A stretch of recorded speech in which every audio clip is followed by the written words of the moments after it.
Everyone, and welcome to this episode of Ask a Death Doula. Yes, the book launch for the Good Death book is coming up fast, and we are celebrating with a launch party, and we would love to invite you to be a part of it. It is going to be a one-day live event. It is going to be amazing. It is going to have people from all over the world, and your ticket is free with just a pre-order of one of the Good Death books. You can get that with the link below. Today, we have a wonderful podcast. It is How to Ensure a Positive Passing and the 9 essential questions you need to ask in order to have it. Sit back, relax, and enjoy the podcast. Oh, hello, everyone. Welcome. Welcome. It is so good to see you here. Okay, we still have people jumping in. So let's jump in the chat if you want to say hello to everyone. Hello, everyone. You guys are already going strong in there. Tammy, Maria, Amanda, Karina, Jordan, thank you so much. Janet is here. Krista is here. Kathy is here.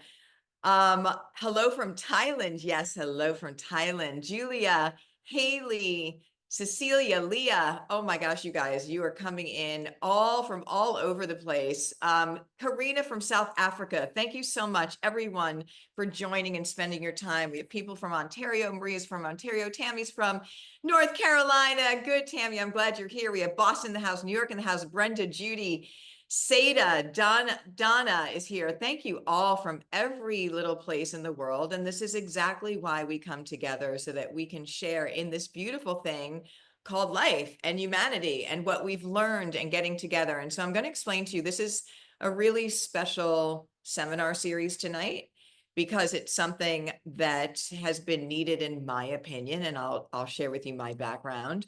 You guys are coming in just from all over. I'm just seeing all of the love in that chat. Thank you so, so very much.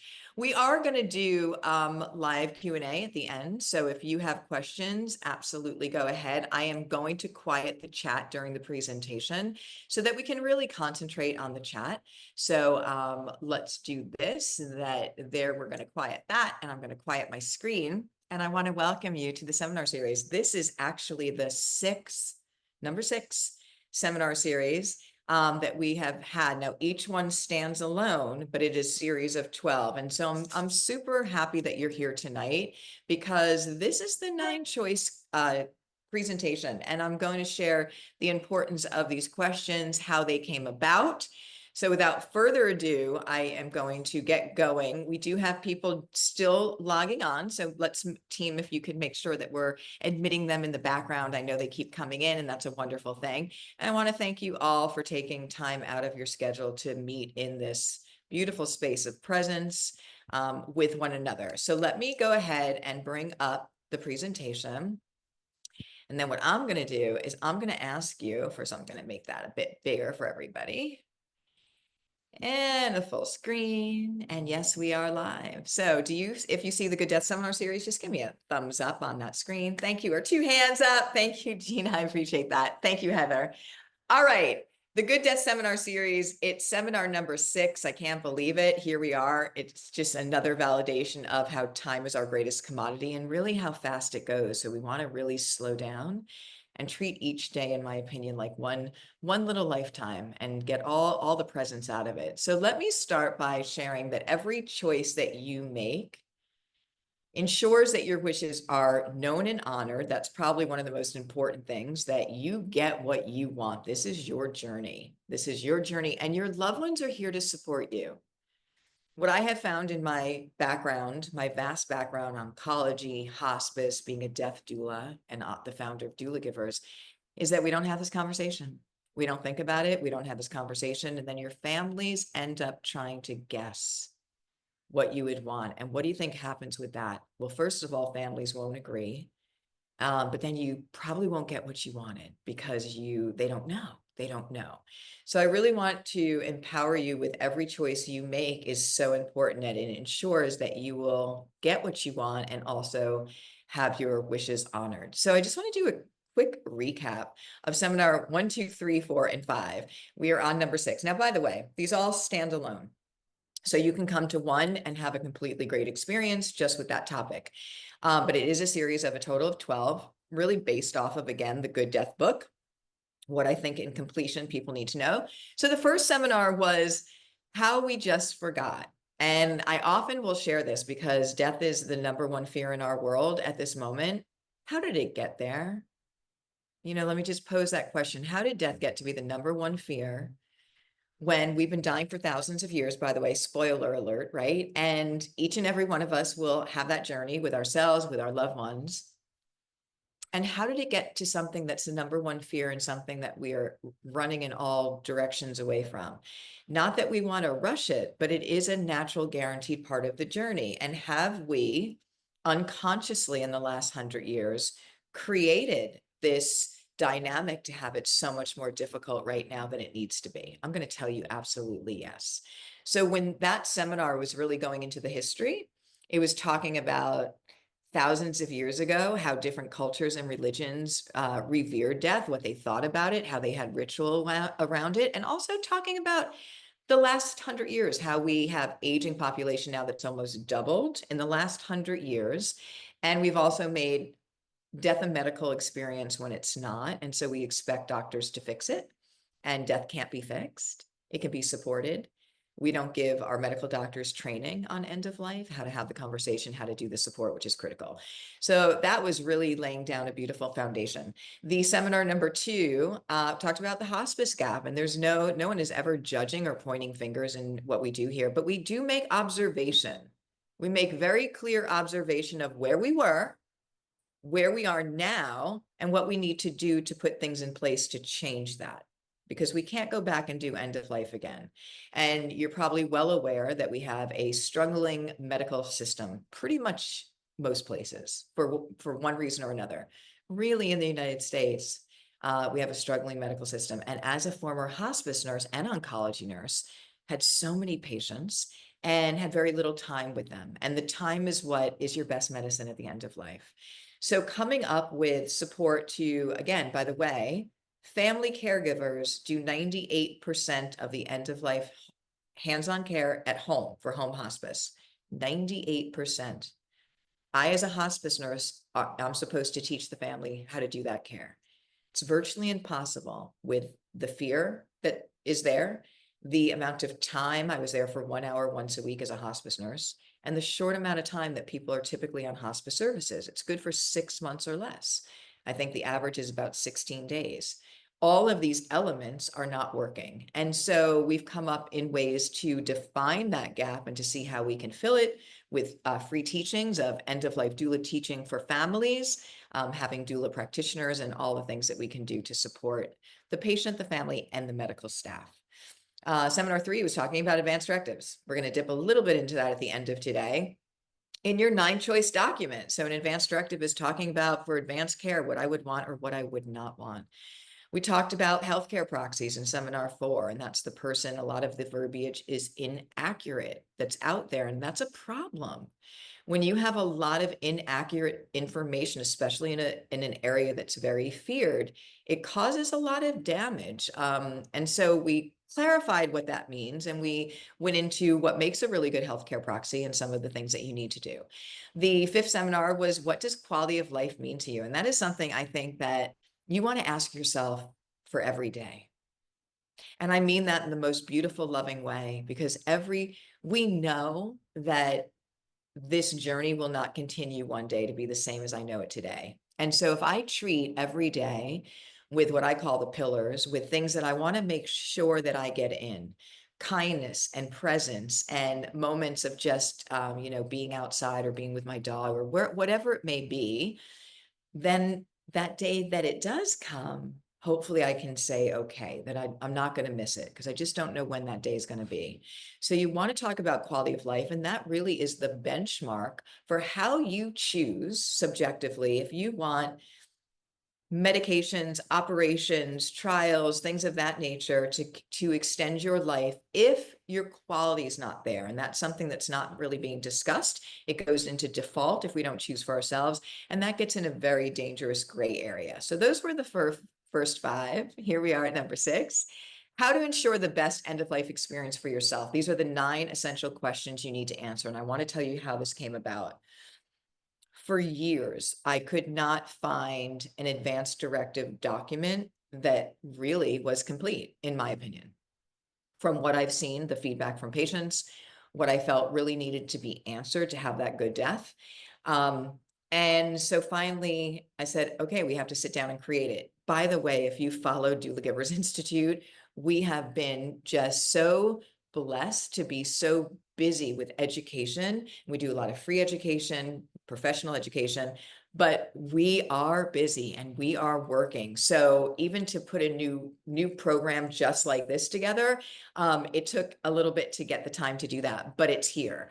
So now we have the 9 choices, and I'm going to go over each one of those choices and tell you why they're so important, so that you can have them answered to have the best end of life. And if I may, I just would like to introduce myself. My name is Suzanne O'Brien. I'm a former hospice and oncology nurse.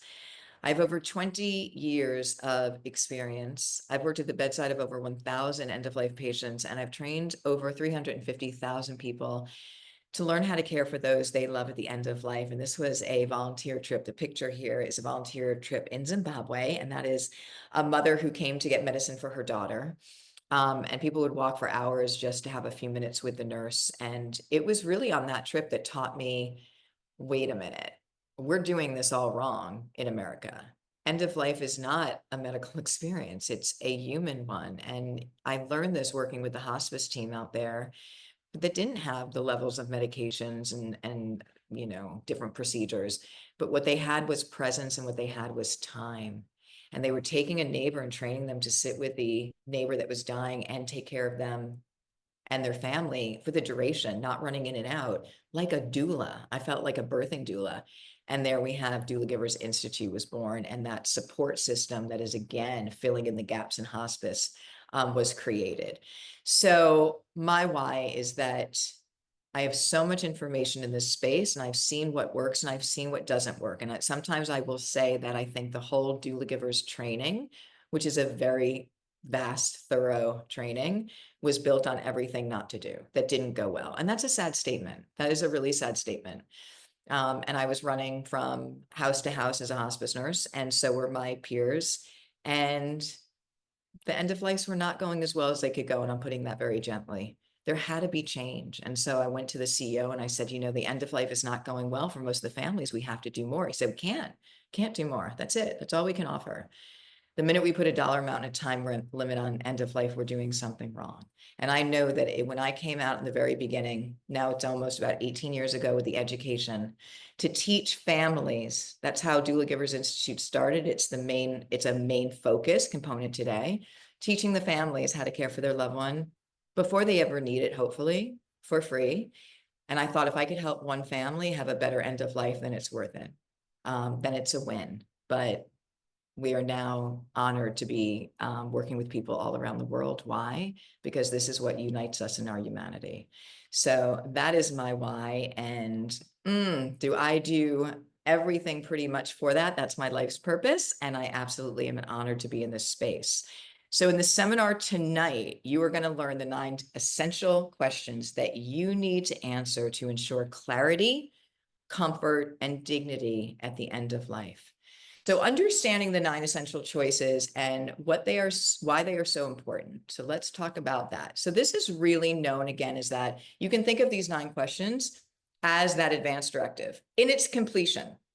So the Doula Givers, we have a 9-choice advance directive that I told you about a few minutes ago, that is more than a checklist. It is a heartfelt plan that reflects your values.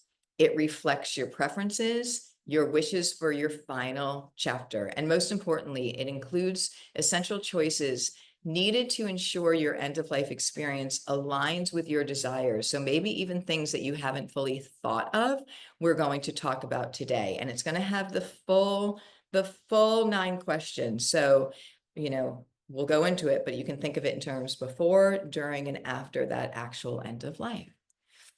So why your choices matter.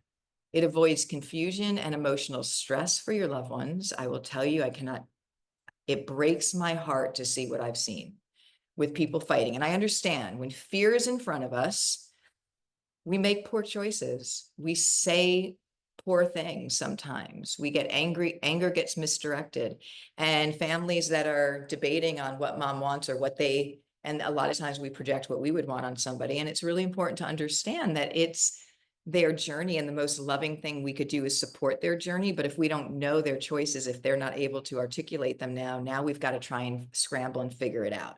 So the choices that you make today avoid confusion and emotional stress for your loved ones, allows you to take control of your care and ensure dignity at every step, which sounds really good to me. And it allows you to create a peaceful environment for your final transition. What do you want that to look like? This is about you.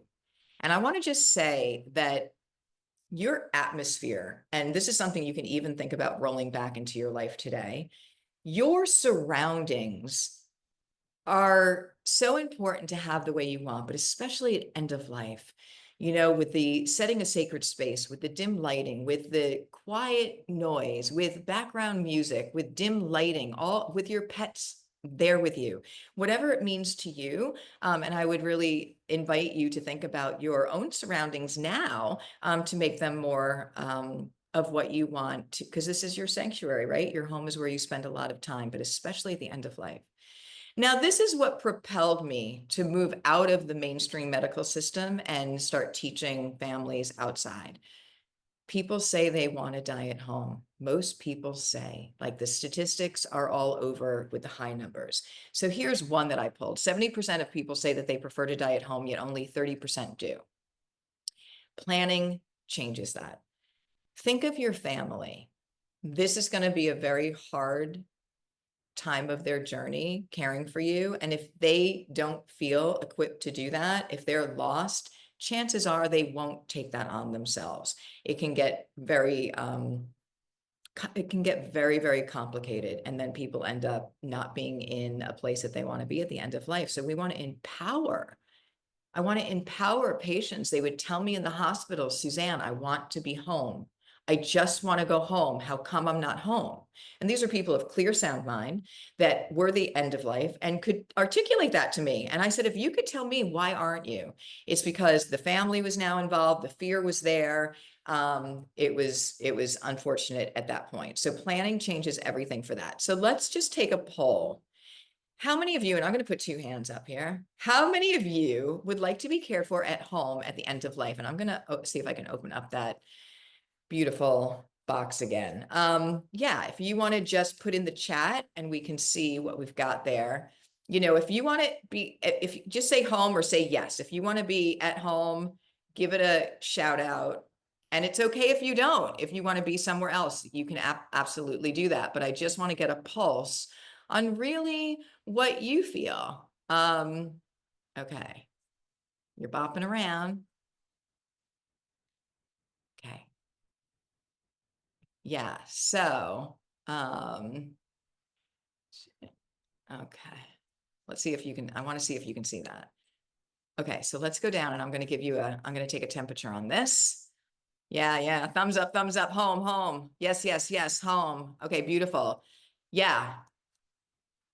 I love it. Yes. And it's okay if that's not what is your plan, but it's important for you to have a plan, and then to understand why you feel the way that you do, right? So maybe you feel, oh, my family, I don't want to put this burden on them. They could never do that. Well, let's get a plan about that.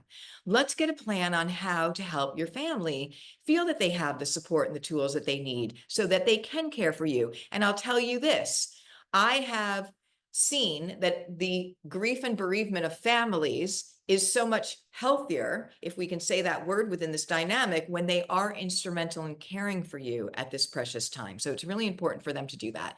So yeah, you are all basically, I haven't seen one person say no. Okay, so at home. Okay, so we've got the temperature on that. So thank you for that. So the polls are right. So they're saying exactly what is all of the statistics out there. And so in my work, what do we need to do? What do I need to do for my education to allow that to be possible? Because if Mr. Miller wants to be home and his family is doing 98% of the care, even with hospice on board, and they don't know the first thing about how to do end-of-life care, how well do you think that scenario will go? Now, they will try and they will do the best that they can. But when you are paralyzed with fear, I've seen people in the same room that are completely checked out, and this is the last time they have with their loved one.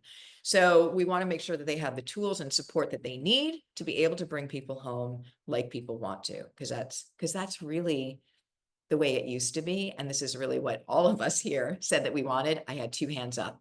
So let's talk about those 9 choices that it will give that roadmap to your family to be able to do that. So the first choice that you're going to make is, I want to share when I subjectively deem when quality of life is no longer there for me. And I do not want extensive measures to keep me alive when there is no quality of life. So let's do an example of this. And I understand that this is a very hard conversation. But I want to really tell you now that a little bit of being uncomfortable while it's not in front of us will save your family and you 1,000 times more suffering later on. I promise you that. So let's take an example of starting that conversation, which, by the way, we'll have another seminar all about how to start the conversation. But an easy way to just look at it is, because I've had people say to me, Suzanne, my adult children won't let me talk about it. And that's not okay.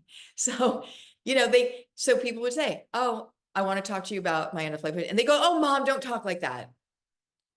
What is that? Mom, don't talk like that. Like it's not going to happen ever. And yes, so we need to step into here. So let's take a different perspective to this conversation.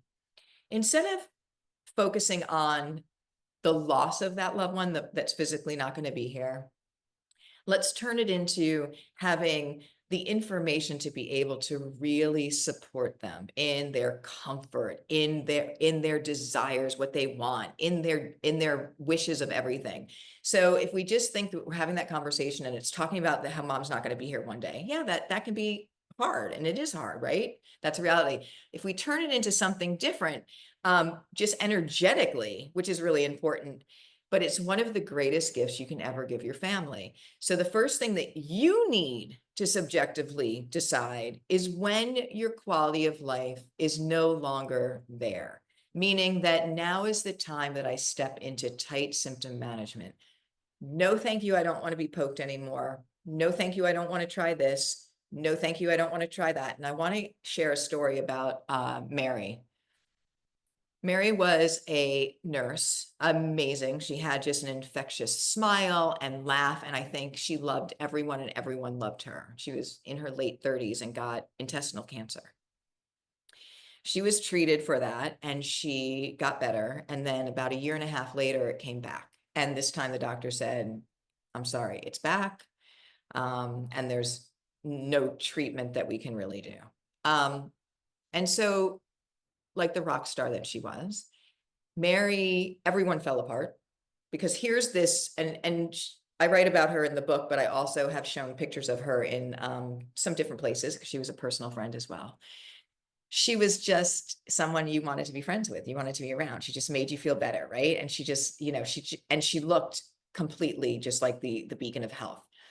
And she tells me, and I know at the time she had to tell people to please not say to her, you need to try this, you need to go to this doctor, you need to eat this, you need to try this medicine. She actually had to say to people what they could say to her and what they couldn't say to her, which is a really weird position probably to be in when you're the person. But she was the rock star that she was, and she knew that everyone around her was literally falling apart. And she said, yes, tell me about your plans. What are you doing next year? Where are you going on summer vacation? She didn't want it to stop. So what I want you to know is that she deemed what quality of life was to her. And she said, this is where I'm at. And what she also chose was to have a living funeral. And there's options that we'll go into, which is really cool. And I really need to post some of these pictures for you on my Facebook page. She had a wedding dress on. She had everyone come to Florida. She had a great time. And that's how she wanted her quality of life and what she had left of it to be. And she knew that benchmark, that she wasn't going to continue to go down this, be sick and have it end anyway, because that's where it was going. So you want to think what makes your day have joy, what brings it, the things in your day that bring a lot of joy, like recognizing your loved ones and walking your dog and being able to, do little things. I mean, obviously things will change as we get older. But when would it be a place where you wouldn't want extensive measures just to keep you living when the quality's not there? Now, I want to also tell you, when we hop over here to tight symptom management, we've had people perk up and do better with good tight symptom management than they have in 20, 30 years.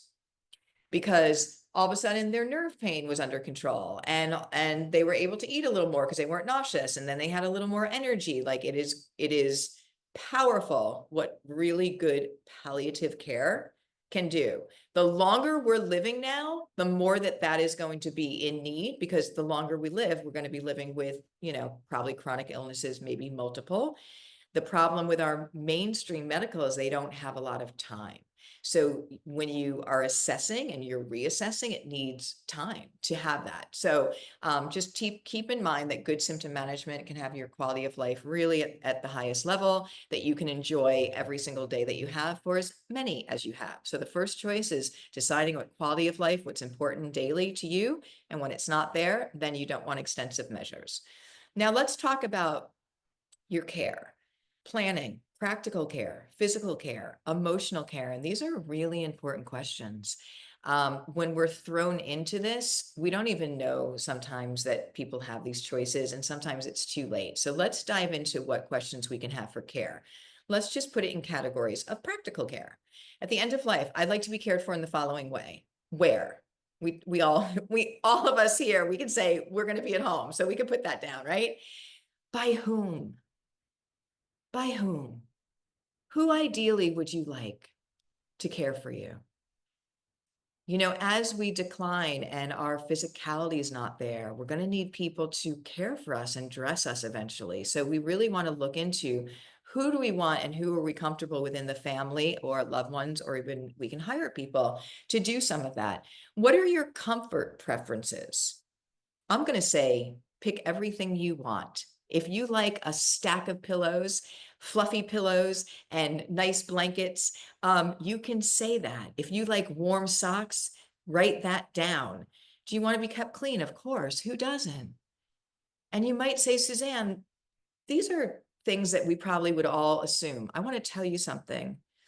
When people are in shock, and families usually are in shock in this stage when it comes up end of life and they're not ready for it, even the most basic things that you and I can talk about go out the window. People forget it.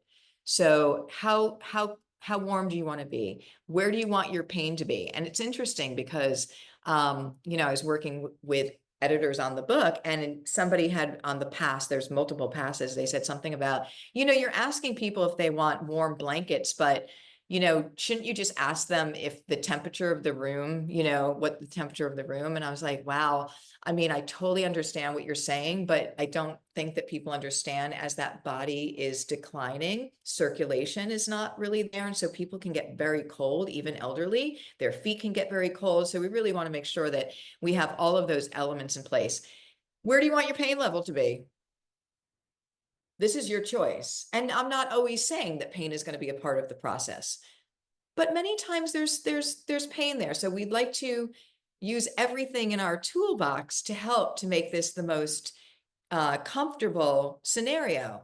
So the rule of thumb for pain is this: we judge pain on a pain scale of 0 to 10. 0 being no pain, 10 being the most unbelievable pain that you cannot even tolerate. We ask patients, where is your pain on a scale of 0 to 10?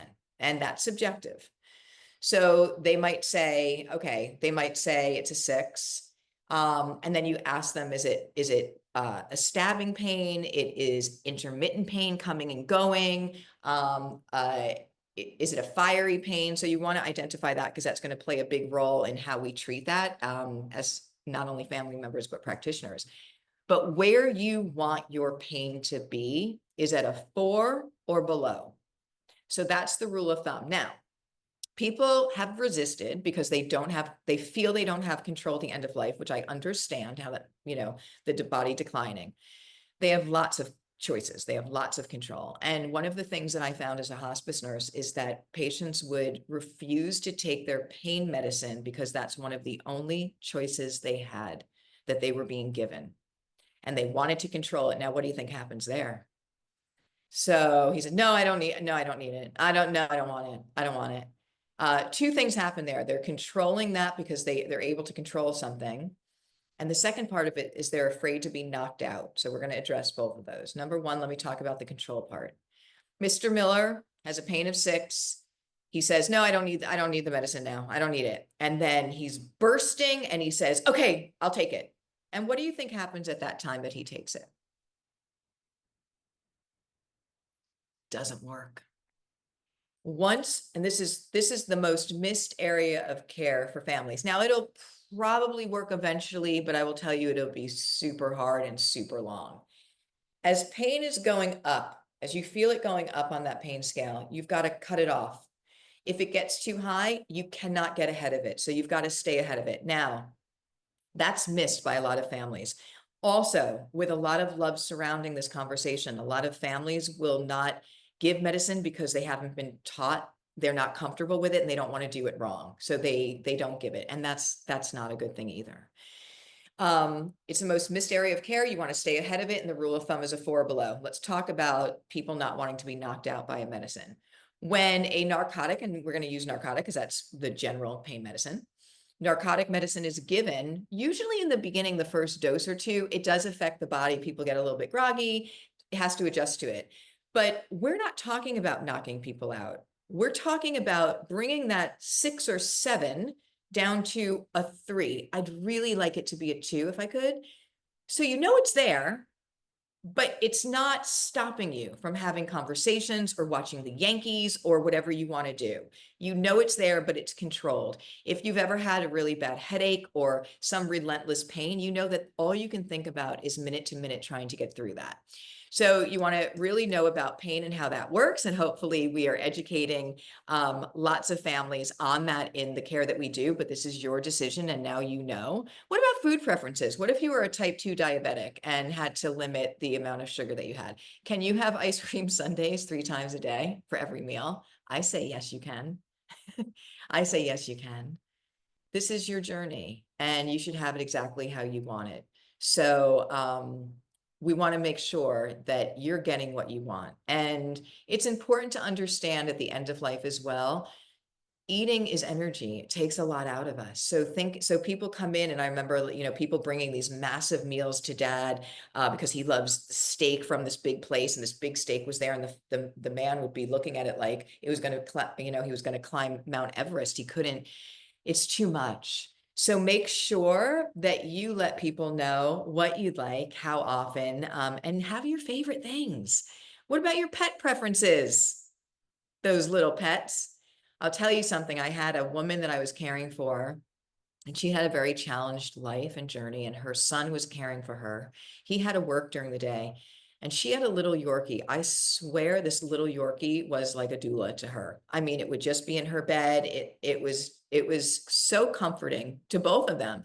So do you want your pets there? I'm sure that you do. Visitors, and this is a big one. Who do you want? When do you want them? This is your journey. How long? I think we always feel that somebody wants to come. We need to accommodate them. And I understand the need to do that, but I also want to preserve your energy and your space. So most people, I recommend letting people know, who can come and who maybe you're not just feeling up to it, like maybe people that are not in what I call the nucleus. What is the time of day that you feel most sprite? Usually it's after the morning bath and cares, and they feel good. They just have their medicine, and keep the visits relatively short. Having somebody sit there all day long, and again, I'm not telling you what you have to do, but you know exactly, I think, what I'm trying to say in a very loving way, that having people in and out all day long is incredibly exhausting for someone. So put some beautiful organization around that for yourself. What about physical care? So I've heard about people who said they want their nails done or at least filed and clean. Would you like your hair brushed? I mean, yes, please. Like, that's just, to me, kind of simple. Warm blankets, absolutely. Reflexology, absolutely. Massage, absolutely. Gentle touch. I'm putting my hands up for all of that. This probably was a little bit of my projection, but it's really important because massage can help with pain, soothing the body. Reflexology is great. And I think warm blankets are wonderful. You can have your family just children can do this, throw them in the dryer for 10 minutes, and then they come back and wrap grandma up in them. And they're amazing. Let's talk about emotional care. What about, how do you want to be treated? Just think about Mary, who told people, show up for me, but do not share with me what I should be trying, and I have to do this. And don't be sad. Don't be just so sad. I understand, but I want to hear about your plans. I want to talk with you just like we always do. So I think most people want to be treated with dignity, want to be treated with respect, especially when we're not able to at some point advocate for ourselves and we're dependent on others. We want to be treated gently, with love, with non-judgment, right? And so all these things, having this conversation is really important. Want to be treated with kindness and compassion and joy. You know, sometimes when people are in the sleeping coma, families, again, sometimes they could be checked out because of the fear and forget that they're still there. That person can hear you. That person is still there. And if you're going to change somebody, even if they're in a deep sleep coma, do not change them in a room full of people. I always make the joke that they'll haunt you forever. And I don't even know if that's a joke. Like, just remember common sense with it. But again, treat somebody, I know they will look differently. I know we'll look differently. Tell your family to treat you like you always have treated. You're still there. And that's what you want from them, if that's what you want from them. Choice number 3 is the person that I choose to speak my wishes for me, that I've already chosen if I cannot speak for myself. And that is the verbiage that is incorrect on most of the documents that talk about the healthcare proxy or a healthcare surrogate or a healthcare power of attorney, which of course confuses things with multiple names, even for the one country of the US. In all the literature, it says that the healthcare proxy is a person that you choose to make medical decisions for you, and that's incorrect. They are sharing the choices that you've already chosen. There's a big difference in that. And so you want to take time and choose that. That's a really important question. I know we've gone over, and I'm just going to give you some of the highlighted pearls to that. Is that it does not need to be a relative. So know that. It does need to be somebody 18 years of or older, but I'm starting to think sometimes the young ones are a lot more wise than some of us. Does need to be someone who is comfortable with what you're choosing. I can't emphasize that enough. So if you have somebody that is your healthcare proxy and they're like, oh, they're not sure, I don't know, I don't think I can do it, don't have them be your healthcare proxy. If they can't advocate for you to not have a feeding tube put in, if that's what's going to keep you alive, don't put them in that position, and don't put yourself in that position, because I promise you that won't get done then. Does need to be someone comfortable, and preferably someone that lives close in geographical distance so that they can catch the doctor when they're doing rounds, because those doctors are very hard to catch. I had much practice in that. They are running around seeing a lot of patients as well. Everyone is really trying to do the best they can within the system. And I'm telling you that the people did not go into healthcare to have it be what it is today.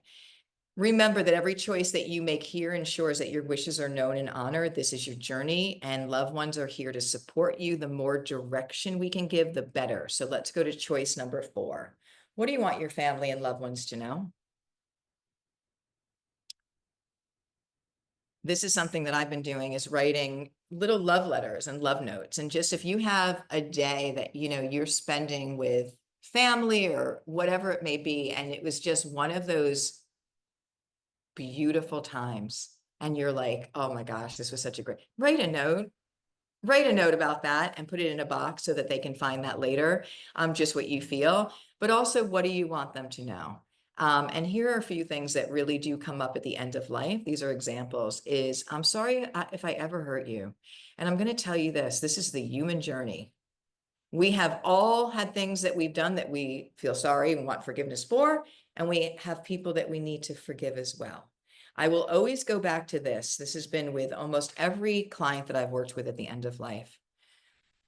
When you are feeling regret of something that you hurt somebody that you love very much, I want you to go back to that time, and I want you to really think about that whole scenario. And I want you to ask this question to yourself.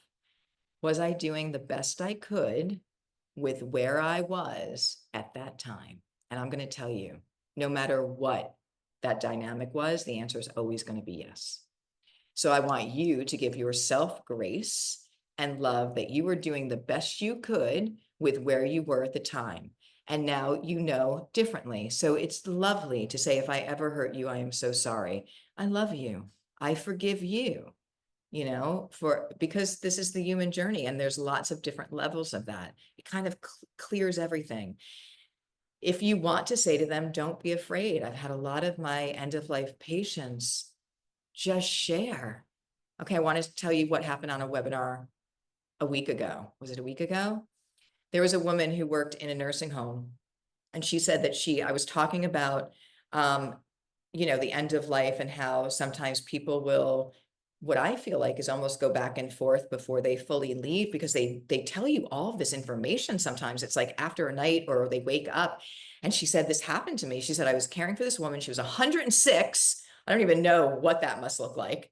She said she came in to see her. She was getting ready to die. And she said, are you afraid? And she said, no. She said, I've seen where I'm going. I've been there. It's beautiful. So like, this is something that happens. So again, if this is in your heart, you can share with your families. It's a great gift for them not to be afraid, for them not to be sad.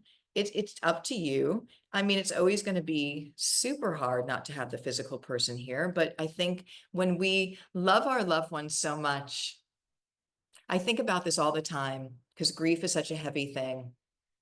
And I think about people that are here really with heavy grief from losing people too early and all of that. And I really always am thinking about the loved one who is watching and loving them, and what they want for them is for them to have happiness and joy.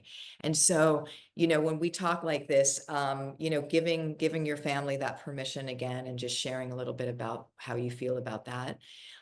Please treat me as you always have.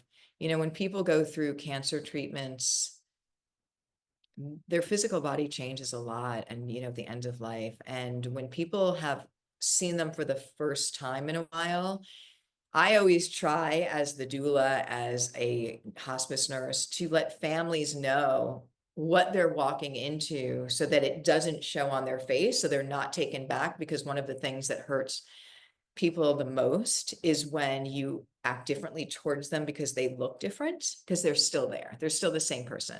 So so tell them, treat you like Mary did, treat me as you always have. Tell me your stories. Let's laugh. And please continue to talk to me even when I'm in my sleeping coma, if that's something important. So these are choices and examples. You can design this how you would like, but that's really important. Now, here's my advice to you, Doula Giver's Pearl. Do not wait. Don't wait to the end of life. Tell them now. Write a letter, whatever you want, because we just don't know. And everyone always says, I thought I had more time. And then they're held on to what they didn't. By the way, you can still talk to your loved one. I promise you they're hearing you, even if they're not physically here anymore. But don't wait. These are really nice things. There's a lot of healing that goes in with I'm sorry, please forgive me, all of that. And then you can really create the next part of your chapter however you want. It frees you up. Choice number 5 is called the vigil period. So what do you want for the vigil period? The vigil period is right before someone dies, and it usually lasts anywhere from a few hours to 3 days. The person is usually in a deep sleep coma. They can still hear you. Death of the body is a sacred rite of passage and should be treated as such. Create an environment that fosters and supports this experience. That can be a really, really beautiful thing. Choose everything you want. Everything you want, the smells you want. I love rose and frankincense, and lavender is great. Eucalyptus is great. Like, you could have it all. Have flowers if you want that. Have the dim candles that are battery operated, that there's no fire hazards. Have low background music. I would not want that environment right at my bedside to be a main source of traffic coming in and out. That can be somewhere else in the house, but when people enter here, it should be quiet. It should be respectful. Choose everything you want. This is about you and your journey, and we are all here to support you. So make that designed how you would like it. Answer all of the questions that apply below. So you can think in terms of this again. What music? Are you somebody who would like prayers read aloud, and what prayers? Readings? What smells do you like? What scents do you like? The lighting, flowers, pets, and your outfit for your viewing after your end of life for your body is not here. I mean, good Lord, at this point, I'll probably have a pink dress picked out, and maybe I'll even have it in a ball gown. Who knows? It's gonna be a surprise, but make it how you want it, how you want it. These are really important choices, and it gives your loved ones a blueprint and a roadmap to go by. Choice number 6, at the time of your body's death, this is what I choose. I want to stay at home for 3 days. Now I'm just sharing things. Probably a lot of things that I'm wanting myself. Special stories, readings, music being played, singing. Love that. Who do I want to wash and dress my body? If I want that to be done at home, and yes, I do. I want to be cared for at home. I want to stay at home. They've also had so many studies now that the home wake and keeping people home, and I will just say this to you, this moment when that person dies is critically important to slow down and to stop, because usually everything has been a frenetic rush. And when that person has their end of life, what happens today usually is that families quickly call the funeral home. The funeral home can come very quickly. That body is whisked away, and that family, like, they don't even know what's happening. And so when you slow down, and this is what I think is happening, when you bring back the 3-day home wake, when you bring back slowing this down, it allows, and this is really what I've seen with my families, and this is what I think is happening. It allows your brain and mind to see that person's body, to know that it's not breathing and that it's not alive, the body, but something else happens in this space, that they feel the love and the presence of the person, sometimes stronger, they describe, than almost ever before. And so what that does, I feel, is validates the existence or the energy that their connection with that person will always be there. And it helps them through that grief and bereavement. They have shown that it's slowing down, and especially this 3-day period, which we'll do a little bit of an education on that. Something about 3 days of the separation of the body, and for people to really digest it, has led to the healthiest grief and bereavement ceremonial from that. So I am a big advocate of this, and I want to share this option with people. So I want you to think about, how long do you want to be kept at home? And, it could be as simple as just a few hours for your family. Don't let them rush that process. Let them slow down and take it in, and just sit and even maybe share stories about their favorite story about you, or just sitting with you. Because what happens is, once that body leaves the house, it's never going to be the same, right? So it's never going to be the same again. So this is your time with your mom. This is your time with your dad. Slow it down. Now, is there a plan in place for that? So we want to think about that. You want to give them direction on that. Even if it's as simple as, I want you all to keep me home for at least 3 hours. I want you to have some food. I want you to make sure that everyone gets a chance to be here. And of course, it can be longer, but I want you to slow down that space. There's an organization called the National Home Funeral Alliance. That's a wonderful organization that talks about all the regulations state by state, what's needed to stay home. They have lots of guidance for it. It's a great organization. I can't emphasize enough how important it is to slow down this moment for your own healing moving forward for your family. So let's talk about Margaret. Margaret was my hospice patient, and we actually got a couple of months together, and which is unusual. Loved her family, became very close. The day before I could tell her decline, right? So I could tell, like, you just get really good at realizing somebody's probably headed into their transition phase. They stop eating. And Margaret says to me, you have to promise me, Suzanne, that you won't let my daughter or my son change me. And I was like, what is happening? Because now I can understand the adult son, maybe you don't want that. But her daughter-in-law, they were caring for her the whole time. We didn't have anyone else. So I couldn't believe that she was sharing with me that. And what was I going to do? And I do now understand that we need to talk about this. Who are you comfortable with? And even in that scenario, if she had said, just make sure, like, my son, it's, it's not his thing. Let it just make, the changing just be her. Okay, great. Even intuitively, that probably would have been the case. But the fact that she said that she didn't want either one, I was dumbfounded and stumped, and we had to kind of scramble. She did have a relatively quick end of life, and it went beautifully. But that is not something that you want to be sprung on you at the last time, because you might not have any options. And this is something that, I think about too. Like, I don't want to put anyone in my family in an uncomfortable position, because it's going to be hard enough. So I want to think about who I'm comfortable and how I want that to look. So we definitely want to make our choices ahead of time. And then disposition. So we have to think, guys, we have to all think of a better word than disposition.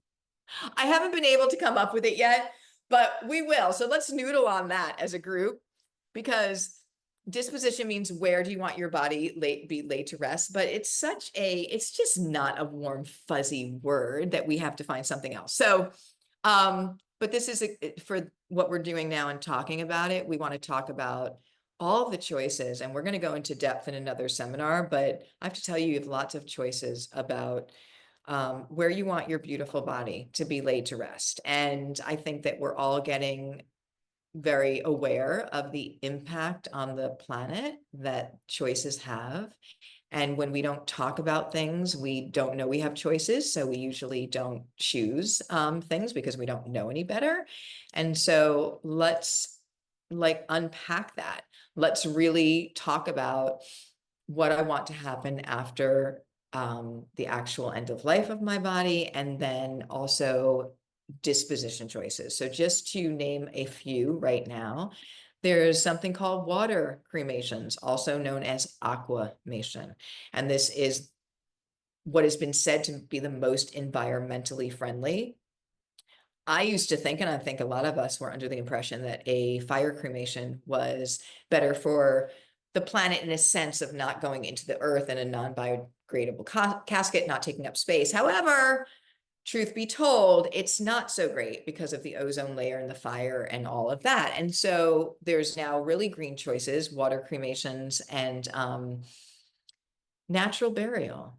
So what is a natural burial? A natural burial, you can kind of call it a green burial as well. Green burials have more parameters around them, but they're the same thing as a natural, meaning that I choose not to be embalmed. I choose not to go in a non-biodegradable casket and put it into the earth, meaning something that can't break down. And again, there's no judgment here. I'm never trying to create judgment, but I know that we haven't talked about this space, and we don't know that we have so many choices. We probably also are not fully aware of the impact that these choices have on the planet. And I think right now we have to do everything we can. They're also financially friendly choices, or more friendly. So there's a lot of positives to it. I also want to put out something about body donation. So if you are somebody who, or a family, or know a family that does not have a lot of financial resources, by the way, do not spend a lot of money at the end of life. You don't need to. You really don't need to. You can make ritual, you can bring things in. The body donation has changed a lot in the last years, meaning that, medical schools are so grateful for being able to work on an actual real body to teach doctors. So when I'm thinking about it, I'm thinking about, wow, I could stay in New York if I want. And I know that sounds funny, but I could donate to a medical school in New York. That's just like a little joke.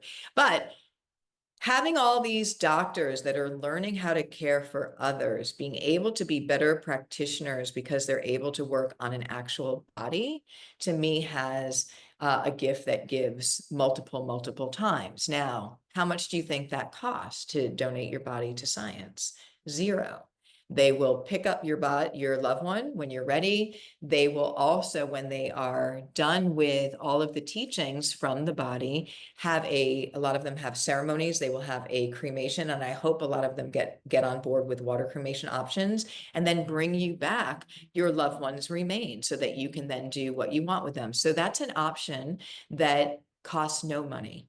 And I think this is really important. So when I was really researching this, I really like that option, not from necessarily a financial standpoint, but from just like an energy standpoint of how I can help. So there's lots of choices that you have, and you want to find out about them because they're environmentally sound, they're financially and spiritually sound. Take your time and choose the choice that is best for you. This is all about you. Life celebration and memorial. How do you want to do it? How do you want to be celebrated? The way I choose to have family, friends, and loved ones celebrate my life is. Now, I'm going to propose something, and we're going to do a little more education on the series in the future, just like Mary did. She had what's called a living funeral or a living wake.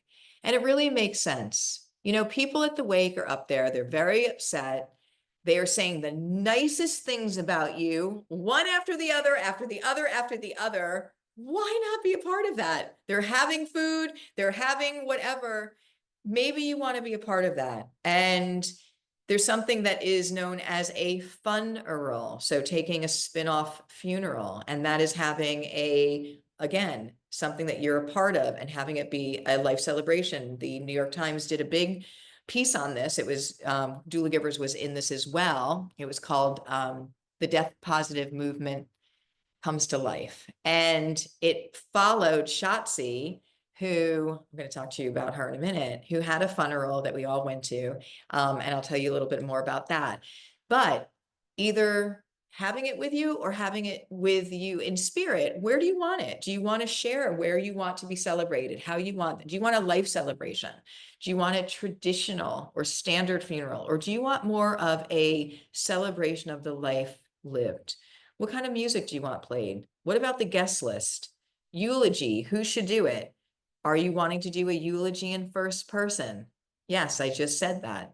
That is a thing.